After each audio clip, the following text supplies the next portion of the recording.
Sitting Bull, the chief who defied an empire. Last time, we saw young Sitting Bull become a powerful Lakota chief. Now comes the most dramatic part of his story, his fight to protect Lakota lands and his surprising life after the war. This is where the legend of Sitting Bull really begins. Battle for Lakota lands. The Fort Laramie Treaty of 1868 marked a turning point between the U.S. government and the Lakota tribes. The government would abandon Forts Phil Kearny and C.F. Smith, while the tribes would move to the Great Sioux Reservation. Many tribal leaders accepted these terms, but Sitting Bull refused. He continued leading raids against military outposts and settler groups, protecting Lakota territories from encroachment. When Northern Pacific Railway surveyors arrived in 1871, Sitting Bull's warriors struck hard. They targeted the survey teams using guerrilla tactics, exploiting their knowledge of the terrain. The railway company responded by bringing military escorts in 1872. Each survey group now moved with soldiers protecting them. Sitting Bull adapted his strategy, targeting equipment and supplies while avoiding direct military confrontation. His warriors attacked at night, destroyed vital equipment, and disappeared before reinforcements arrived. When the railway mounted its largest push in 1873, his forces disrupted operations across multiple locations. The economic crisis known as the Panic of 1873 finally forced the railway to suspend its plans. Lieutenant Colonel George Custer's Black Hills expedition in summer 1874 changed everything. His force of nearly 1,000 men included cavalry units, infantry support, geologists, miners, and newspaper reporters. They established a series of base camps, systematically exploring each valley and ridge. Geologists collected rock samples while miners dug test pits. Newspaper reporters sent back glowing accounts of the region's potential. On August 2nd, Custer confirmed rich gold deposits. The news sparked an unprecedented rush into Lakota territory. Within months, thousands of miners violated treaty boundaries. They established operations along every promising stream and valley. Professional mining companies quickly followed, bringing industrial equipment and permanent structures. The transformation of the Black Hills was dramatic. Miners cut down vast stretches of forest for building materials and mine supports. They diverted streams for sluicing operations, turning clear water muddy with mining debris. Deep shaft mines appeared, marked by headframes and processing facilities. Supply routes became well-worn roads as wagons brought in equipment and provisions. Mining camps evolved into crude towns. Deadwood Gulch, once a quiet valley, became a bustling settlement. Saloons, trading posts, and assay offices appeared. Claims offices did brisk business as miners registered their stakes. The steady stream of newcomers ignored both treaty rights and military warnings. The environmental impact devastated Lakota life. Traditional hunting grounds were disrupted as buffalo and elk avoided the noise and activity. Sacred sites fell victim to mining operations. Streams that had provided clean water for generations became undrinkable. The forest clearing destroyed gathering places for medicinal plants. The U.S. government's response revealed their priorities. While officially acknowledging the treaty violation, they made only token efforts to remove illegal miners. Multiple delegations arrived with purchase offers for the Black Hills. When buying failed, they proposed leasing arrangements. Each rejection led to higher offers. But for the Lakota, these sacred lands were beyond price. Facing government pressure, Sitting Bull established the Unity Camp as a military stronghold. The camp's organization reflected years of warfare experience. Each warrior unit had specific duties and training regimens. Veterans taught young fighters traditional skills adapted for modern combat. The training system was comprehensive. Warriors learned to fight on horseback using both traditional weapons and captured firearms. They practiced quick-strike tactics, attacking in small groups before melting away. Night operations received special focus, with warriors learning to navigate and fight in darkness. Scout training proved especially rigorous. Selected warriors learned to read subtle signs, fresh horse tracks, disturbed grass, dust clouds on the horizon. They studied army procedures to predict troop movements. A relay system allowed scouts to pass information rapidly across great distances. Combat training emphasized mobility and surprise. Warriors practiced coordinated attacks using traditional signals, mirror flashes, smoke signals, and horse movements.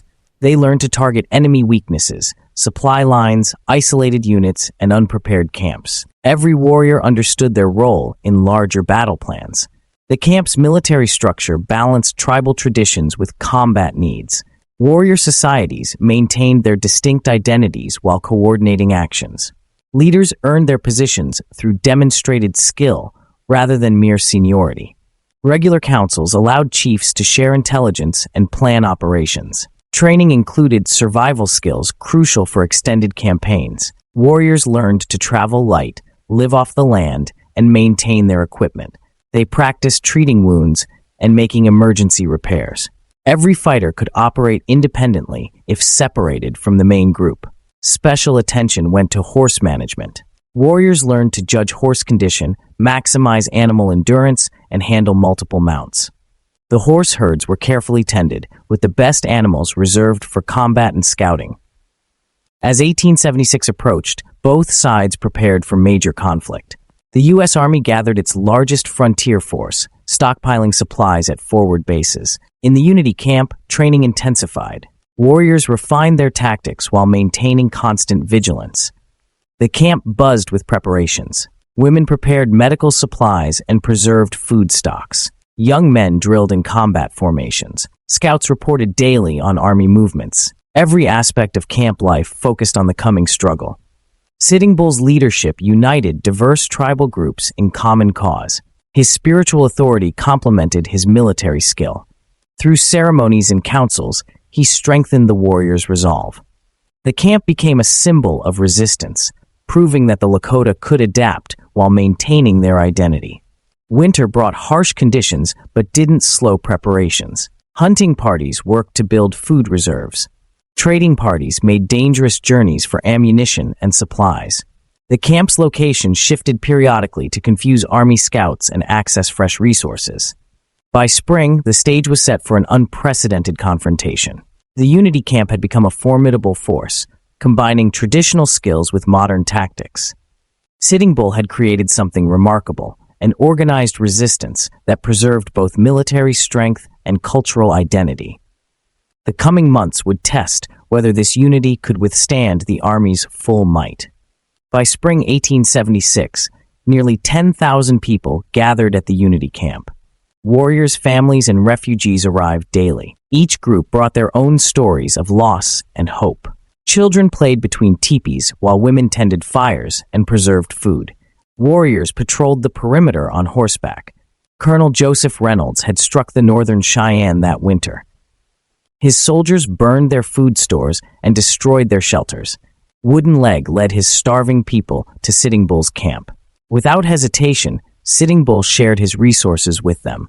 Word spread across the plains. The Unity Camp offered both protection and support.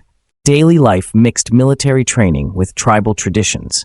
Warriors practiced combat maneuvers at dawn. Hunters brought in buffalo and elk. Women turned hides into clothing and shelters. Children learned both fighting skills and sacred stories. Every person had a role in strengthening the camp. Early June 1876, Army scouts reported 3 large military columns moving toward their camp. Sitting Bull knew the time had come for the tribe's most powerful ceremony, the Sundance. The tribe prepared the sacred grounds. Medicine men blessed the site. Warriors erected the central pole. Women gathered special herbs and ritual items. The entire community joined in fasting and prayer. On the morning of the ceremony, Sitting Bull stepped forward. He made 100 small cuts on his arms as offerings to the Great Spirit. Blood dripped onto the sacred earth. The drum began its steady rhythm. Hour after hour, Sitting Bull danced around the central pole. No food, no water. His eyes stayed fixed on the burning sun. 200 warriors formed a circle around him. Women's voices rose in ancient songs. The whole camp watched in silence. The sun reached its peak. Sitting Bull's movements became different. His breathing changed. The drums grew stronger. Then the vision came. He saw U.S. soldiers in blue uniforms falling from the sky like grasshoppers. They tumbled upside down into the native camp. Their weapons dropped useless to the ground. After many hours of dancing, Sitting Bull emerged from his trance. His voice carried strength as he shared the vision with the gathered tribes. Warriors lifted their weapons high. Medicine men confirmed the sign. They would defeat the U.S. military. The vision spread through the camp, reaching every tribe and band. Sitting Bull's vision spread through the camp like wildfire. Medicine men saw it as a clear sign of victory.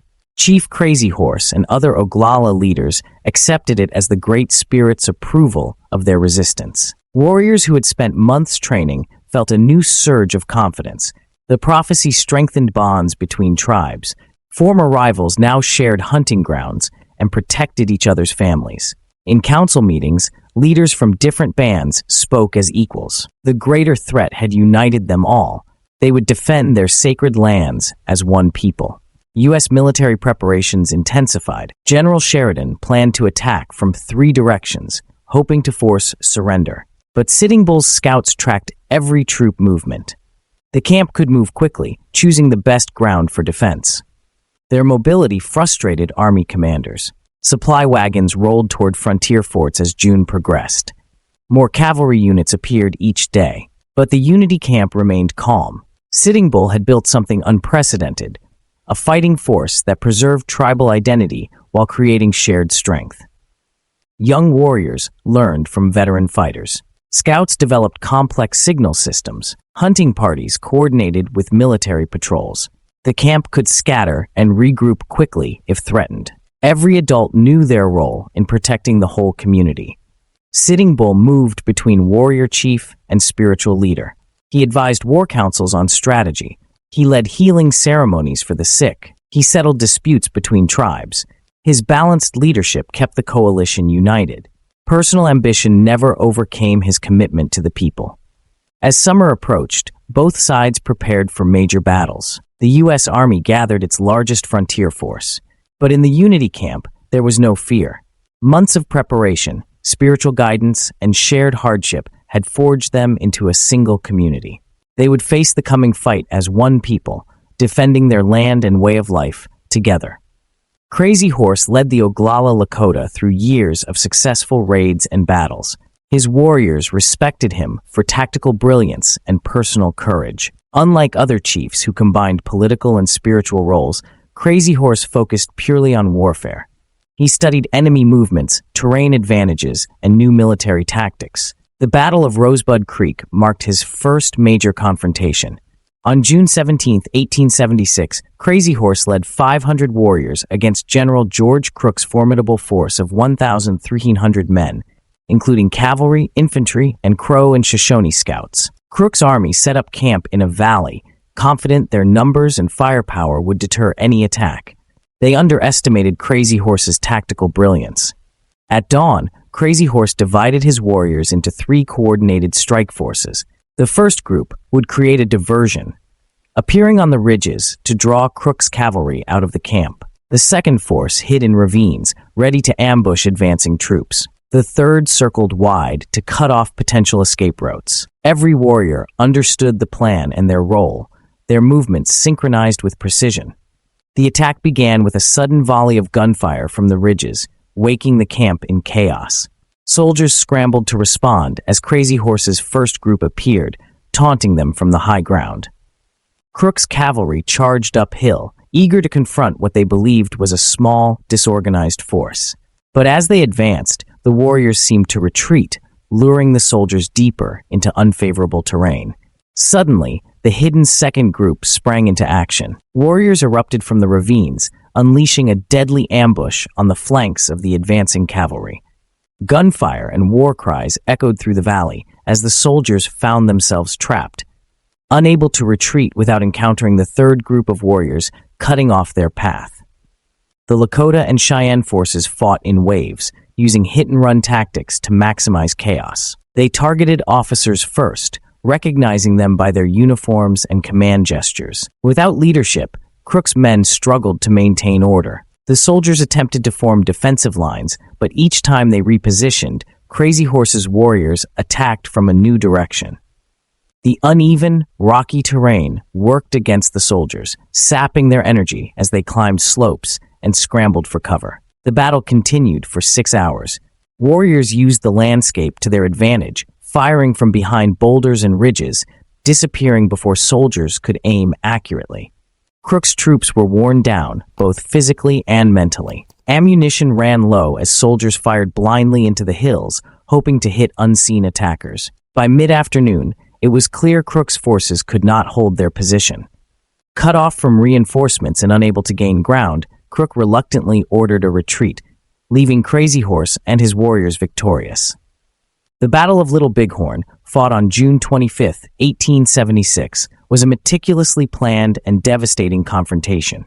By then, the native camp along the Little Bighorn River had swelled to over 3,000 warriors, spread across 3 miles of the river's western bank. Crazy Horse and other leaders organized their fighters with precision, using the surrounding hills and deep ravines to prepare for the inevitable attack. Lieutenant Colonel George Armstrong Custer, commanding 600 soldiers, underestimated the sheer size and coordination of the native forces. He divided his command into 3 groups, a risky move given the odds. Major Marcus Reno was tasked with attacking the camp's southern edge. Captain Frederick Benteen was ordered to cut off any retreat to the south, and Custer himself would strike from the north.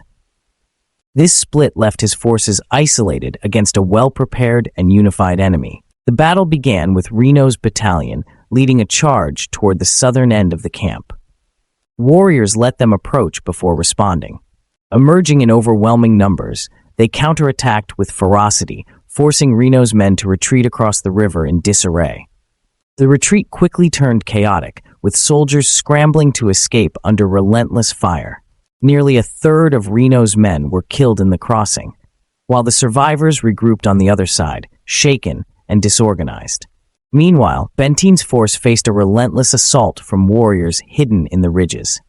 Using the rough terrain to their advantage, native fighters pinned down Benteen's men with constant gunfire.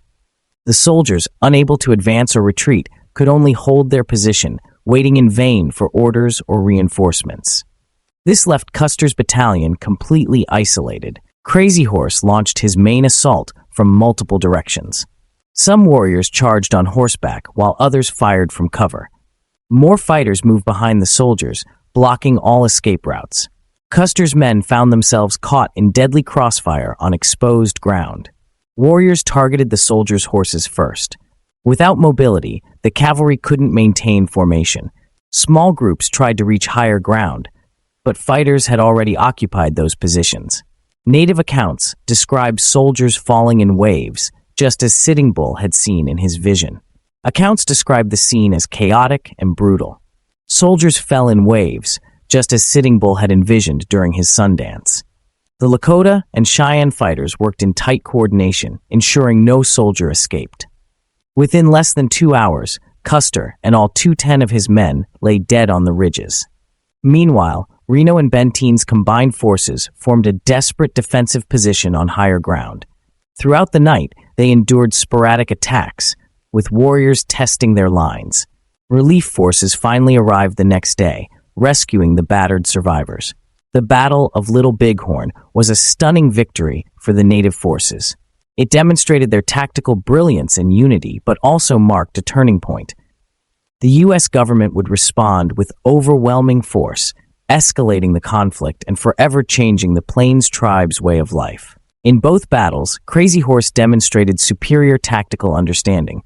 He used terrain, coordinated movements, and carefully timed attacks. His warriors fought with discipline and purpose. These victories proved that native forces could defeat the U.S. military through better strategy and understanding of the battlefield.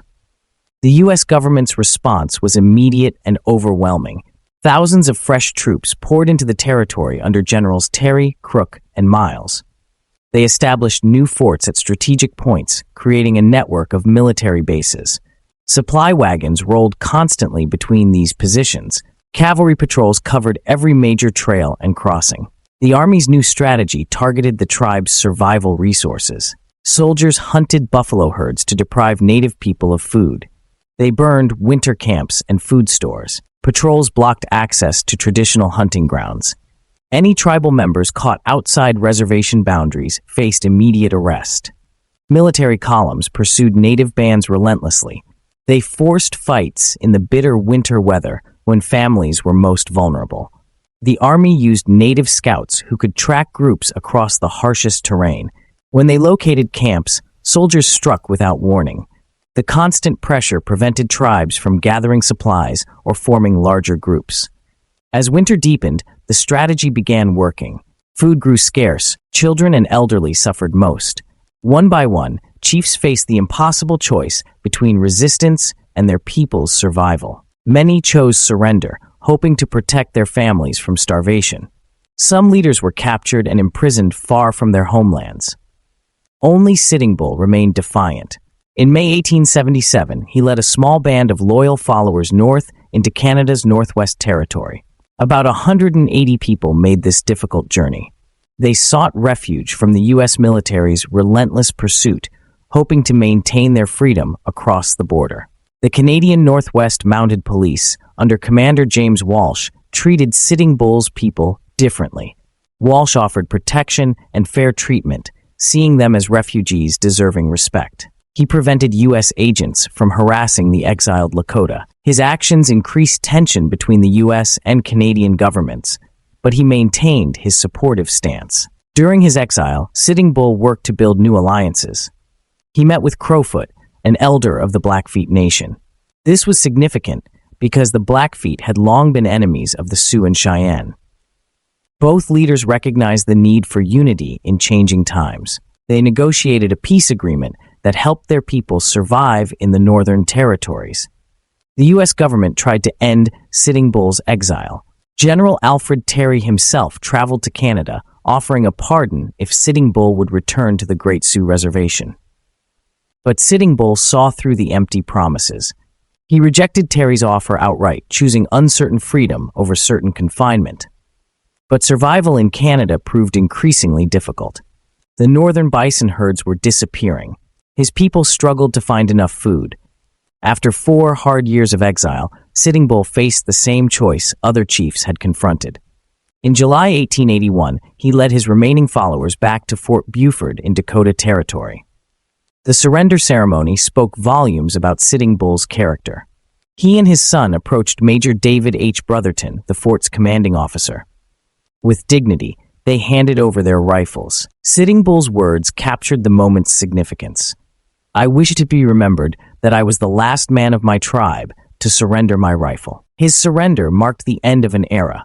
The last major leader of native resistance had laid down his weapons. The northern plains, once home to free-roaming tribes, now fell fully under U.S. control.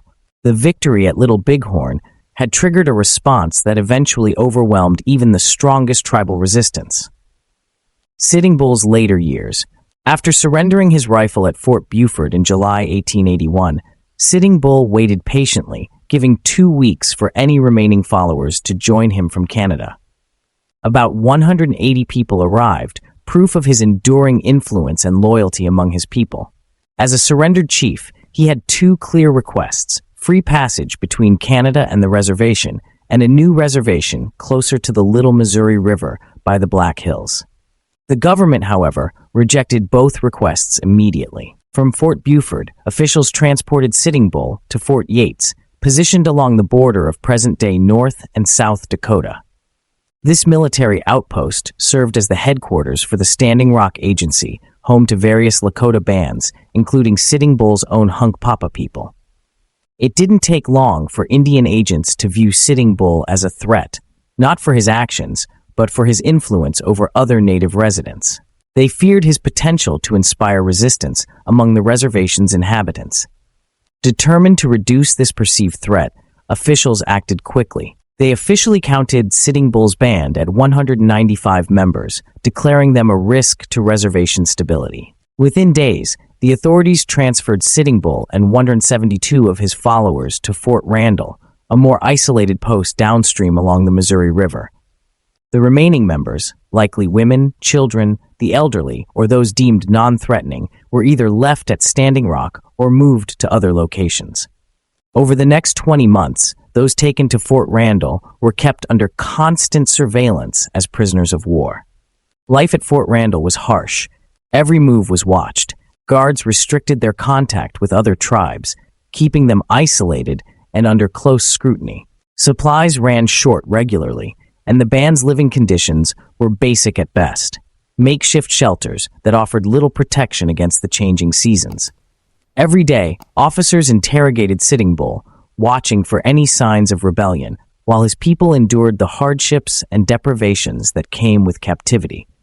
In 1883, after nearly 2 years, Sitting Bull and his followers were allowed to return to Standing Rock. But their arrival brought new challenges. James McLaughlin, the Indian agent in charge of the reservation, immediately set about undermining Sitting Bull's influence. McLaughlin forced the once respected war chief to work long hours in the fields, stripping him of traditional privileges and leadership roles. Ceremonial gatherings were banned, and Sitting Bull's movements were closely restricted within the reservation. When senators from Washington arrived at Standing Rock to negotiate land sales, Sitting Bull saw it as an attack on the sovereignty of his people. He spoke out, opposing any plan to reduce reservation land, challenging the senators directly. His strong stance persuaded many residents to reject the land deals, angering McLaughlin. In response, McLaughlin increased his surveillance, limiting Sitting Bull's interactions with other tribal leaders to curb his influence. As time passed, the government sought alternative ways to reduce Sitting Bull's presence at Standing Rock. They allowed him to join traveling Wild West shows, seeing them as an opportunity to keep him away from the reservation. Showman Alvarin Allen featured Sitting Bull in frontier exhibitions across the country. Although these shows often humiliated proud native warriors by turning them into spectacles, they also gave Sitting Bull a chance to observe American society up close. During a tour in Minnesota, Sitting Bull witnessed a performance by sharpshooter Annie Oakley. Her precision and skill captivated him. Breaking from his usual reserve, he paid for her autograph and photograph, a sign of his admiration. Annie Oakley returned his respect, and the two formed an unlikely friendship, communicating through interpreters. Sitting Bull nicknamed her Little Sure Shot, a tribute to her extraordinary marksmanship, which he saw as a gift from the spirits.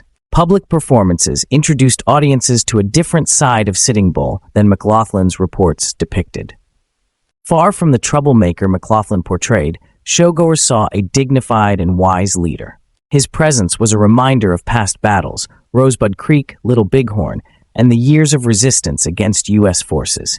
Though show promoters profited from his fame, Sitting Bull used these appearances to maintain his dignity and gain a deeper understanding of the American culture that surrounded him. Back at Standing Rock, life only grew more restrictive. Despite this, Sitting Bull held on to his heritage, performing sacred rituals when he could and teaching the younger generation about their Lakota culture. He urged his people to preserve their traditions, warning that losing their culture would mean losing their identity. In 1885, Sitting Bull joined Buffalo Bill Cody's famous Wild West show, offering him brief escapes from the constraints of reservation life. For $50 a week, Sitting Bull participated in performances designed to dramatize frontier life. His role was simple. He would make a single lap around the arena on horseback, his presence captivating audiences. Afterward, he sold autographed photographs to eager spectators, a rare opportunity for fans to interact with the legendary Sioux leader. Historians continue to debate Sitting Bull's feelings about this new chapter in his life. Some argue he was curious about the white settlers' world, fascinated by their customs, and eager to learn more about their society. Others suggest a different perspective, painting Sitting Bull as disenchanted with life in the West. He reportedly saw settlers as agents of the government, continuing to encroach on his people's land and way of life. One story, often recounted, tells of Sitting Bull cursing an audience in Lakota before a Wild West performance commemorating the completion of the Northern Pacific Railway. Among the crowd was former President Ulysses S. Grant. Whether or not the tale is true, it reflects the frustration and sorrow Sitting Bull felt over the loss of his homeland. Yet despite his frustrations, Sitting Bull also showed profound empathy. Touring the country exposed him to the widespread poverty and hardship faced by settlers. He reportedly gave much of the money he earned from the show to those in need. This generosity, though admirable, weighed heavily on him. After 4 months, Sitting Bull left the show and returned to Standing Rock. Back on the reservation, Sitting Bull moved into a modest cabin near the Grand River, close to where he was born. Though confined by the U.S. government, he refused to abandon his Lakota traditions. He kept his 2 wives and rejected attempts to convert him to Christianity.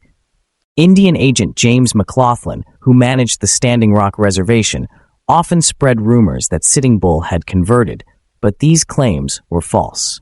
Sitting Bull sent his children to a Christian school, not for religious reasons, but so they could learn to read and write, skills he believed would help future generations navigate a changing world. Sitting Bull remained deeply involved in tribal matters, frequently speaking with elders and youth about the importance of preserving Lakota culture. He warned the younger generation about the dangers of blindly adopting white customs, advising them to embrace only what was useful and to be wary of ulterior motives. His leadership extended beyond cultural preservation. Sitting Bull also stood firm against government efforts to acquire more Sioux land. Between 1888 and 1889, U.S. agents visited Standing Rock with proposals to divide the reservation into smaller parcels for white settlers. Sitting Bull opposed the plan vehemently. Then, agents sought out more compliant chiefs who would agree to their terms. The reservation was eventually divided, but Sitting Bull refused to sign any agreements. Even when he disagreed with decisions made by other tribal leaders, he respected their autonomy and remained loyal to his people. In the fall of 1890, Sitting Bull faced a new challenge, the Ghost Dance movement. A neighboring Lakota leader, Kicking Bear, introduced Sitting Bull to the spiritual practice, which had begun with a Paiute prophet named Wovoka. Wovoka preached that the ghost dance would bring back the spirits of deceased ancestors, restore the bison herds, and reclaim native lands from white settlers. Participants would dance and cry to the spirits, hoping for a transformation. The movement inspired hope among native communities across the Great Plains, but it also alarmed white settlers. Rumors spread that the ghost dance was a prelude to war, stirring panic among settlers and officials alike. Indian agent McLaughlin and others at Standing Rock suspected Sitting Bull of supporting the movement, even though he kept his distance. While Sitting Bull allowed his followers to participate if they wished, he remained cautious. Despite Sitting Bull's minimal involvement, McLaughlin convinced the Bureau of Indian Affairs, BIA, that Sitting Bull posed a threat. The BIA believed his arrest would suppress the ghost dance and prevent a larger uprising. In the early hours of December 15, 1890, a force of 43 Lakota police officers surrounded Sitting Bull's cabin to arrest him. Sitting Bull resisted, claiming there was no basis for his detention. Lieutenant Henry Bullhead, the officer leading the arrest, tried to calm the situation, insisting that Sitting Bull only needed to meet with Indian Affairs officials. But Sitting Bull stood firm, refusing to comply. When officers attempted to force Sitting Bull onto a horse, chaos erupted. Sitting Bull was shot once in the chest and fatally in the head by a Lakota officer named Red Tomahawk. The confrontation left 8 people dead, including Sitting Bull's son, Crowfoot. By noon, Sitting Bull had drawn his last breath. Following his death, Sitting Bull's body was taken to Fort Yates in Dakota Territory, where he was buried in a coffin. Decades later, in 1953, his descendants arranged for his remains to be reinterred in Mobridge, South Dakota, closer to his birthplace. His unjust killing was mourned for decades by the Lakota, Sioux, and other native nations. It became a rallying cry, fueling protests and contributing to the outrage that led to the Wounded Knee Massacre just weeks later. Today, Sitting Bull is remembered as a fearless warrior and a wise leader. He stood firm against U.S. government oppression, defending Lakota lands and culture with unwavering resolve. He rejected compromise, fought for his people's sovereignty, and inspired generations with his courage. On the battlefield, he was a skilled strategist. At home, he was a teacher and healer, sharing his wisdom and strengthening his community. His empathy extended to all who showed mutual respect. Deeply spiritual, he led through prayer and song, offering hope to his people during their darkest times. Sitting Bull's legacy is a testament to resilience. He fought to preserve the Lakota way of life, even as assimilation loomed. His actions shaped the history of the American frontier, standing as a symbol of defiance and strength. The name Tanka Iyotake, buffalo who sits down, remains timeless that will inspire for generations. Subscribe to Native Legends and History Stories to uncover more stories that shaped history.